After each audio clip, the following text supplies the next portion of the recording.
पिछले काफी समय से सुर्खियों में रहने के चलते लंबे इंतजार के बाद आखिरकार एलआईसी का मोस्ट अवेटेड आईपीओ आ चुका है, जिसका सब्सक्रिप्शन कल 4 मई से ओपन हो चुका है और यह 9 मई तक चलेगा। वैसे पिछले साल से ही एलआईसी का आईपीओ आने की चर्चाएं थी और इन्वेस्टर को इंतजार था कि यह कब आएगा, आएगा भी या नहीं आएगा। लेकिन फाइनली एलआईसी का आईपीओ ओपन हो चुका है।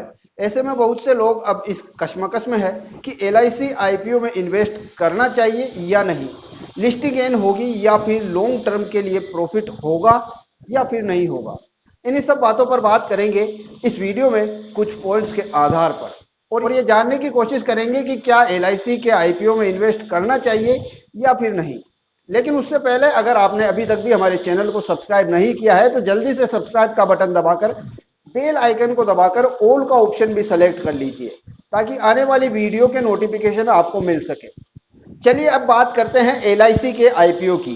तो इसका सब्सक्रिप्शन कल 4 मई से ओपन हो चुका है और ये कब तक चलेगा, इसका इश्यू प्राइस क्या होगा, कितना डिस्काउंट मिलेगा, ये सब तो आप जहां से अप्लाई करने वाले हैं वहीं से पता लगाया जा सकता है, क्योंकि ये सब तो वहां पर मौजूद है। लेकिन यहां पर हम बात करेंगे जो यहां है। सबसे पहले बात करते हैं इसके मार्केट शेयर की। तो एलआईसी का मार्केट शेयर पिछले 8 सालों में करीब 8% कम हुआ है।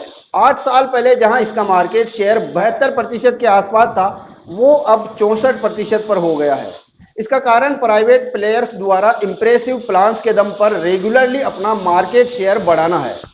मार्केट ग्रोथ की बात करें तो जहां life insurance industry 17% per year growth कर रही है, वहीं एलआईसी सिर्फ 7% ग्रो कर रही है, जिसका सबसे बड़ा कारण पॉलिसी होल्डर्स का फ्यूचर प्रेस्पेक्ट यानी कि भविष्य में मिलने वाले लाभ या फिर रिटर्न्स को देखने का नजरिया है। क्योंकि जहां प्राइवेट प्लेयर्स करीब 20% तक रिटर्न्स एक्सपेक्ट करते हैं, वहीं एलआईसी होल्डर करीब 10% रिटर्न एक्सपेक्ट करते हैं। इसके अलावा प्रॉफिट मार्जिन भी कम होने की वजह से इंश्योरेंस इंडस्ट्री की अपेक्षा एलआईसी का रेवेन्यू ग्रोथ रेट भी काफी कम है। आईपीओ की बात करें तो एलआईसी की अपने आईपीओ के जरिए 20,557 करोड़ रुपए जुटाने की योजना है, जिसमें एलआईसी की ओर से सभी इन्वेस्टर्स को 45 रुपए पर शेयर का डिस्काउंट दिया जा रहा है। अब आप कहेंगे कि भाई पॉलिसी होल्डर को तो एक्स्ट्रा डिस्काउंट की बात कही गई थी। तो हाँ, पॉलिसी होल्डर्स के लिए यह डिस्काउंट 60 रुपए पर शेयर का है। इसके लिए आपको अप्लाई करते समय अपनी कैटेगरी सेलेक्ट करनी होगी। सबसे जरूरी बात यह है कि आपकी पॉलिसी पैन कार्ड से अटैच होना चाहिए, और 13 फरवरी 2022 के बाद जिन्होंने एलआईसी की पॉलिसी ली है उन्हें यह डिस्काउंट नहीं मिलेगा। यानी कि यह डिस्काउंट सिर्फ उन्हीं पॉलिसी होल्डर्स को मिलेगा जिनकी पॉलिसी इससे पहले ली हुई है और जिन्होंने 28 फरवरी 2022 से पहले तक अपनी पॉलिसी को पैन कार्ड से जोड़ लिया है। आईपीओ के सब्सक्रिप्शंस की बात करें तो आईपीओ आने के दूसरे दिन दोपहर 3 बजे के बाद तक इसको करीब 90% सब्सक्रिप्शंस मिल चुका है। इसमें क्यूआईबी ने 33%, एनआईआई ने 37%, रिटेल इन्वेस्टर्स ने 83% और एम्प्लॉयज ने करीब 2 गुना सब्सक्राइब किया है। करीब 21,000 करोड़ रुपए का इश्यू होने के चलते यह आईपीओ काफी बड़ा है, जिसके चलते लोगों में इसको लेकर काफी उत्साह भी है। लेकिन आईपीओ का बड़ा साइज ही इसकी सफलता की गारंटी नहीं होता है, क्योंकि हाल के समय में आए कुछ बड़े आईपीओ और शेयर बाजार के इतिहास पर नजर डालें तो अब तक के लगभग सभी बड़े आईपीओ ने निवेशकों के पैसे डुबोने या फिर उनके इन्वेस्ट की रकम को कम करने का काम किया है। देश के पिछले 5 सबसे बड़े आईपीओ पर नजर डालें तो इनमें 4 आईपीओ निवेशकों के लिए अभी तक भी घाटे का सौदा साबित हुए हैं।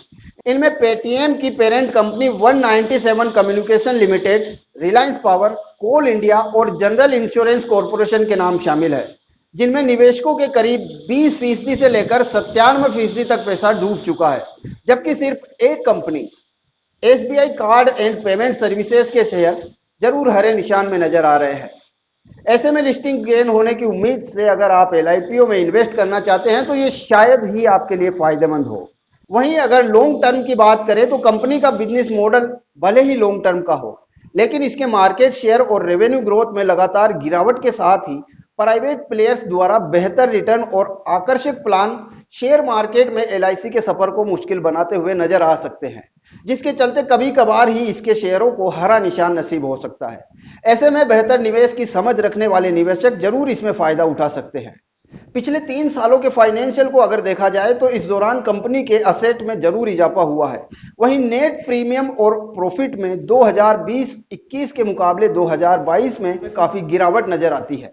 इस दौरान कंपनी का नेट प्रीमियम घटकर जहां 2,85,000 करोड़ रह गया, वहीं नेट प्रॉफिट भी 3,000 करोड़ से घटकर 1,700 करोड़ पर आ गया। यानी कि इस दौरान कंपनी को गिरावट का सामना करना पड़ा।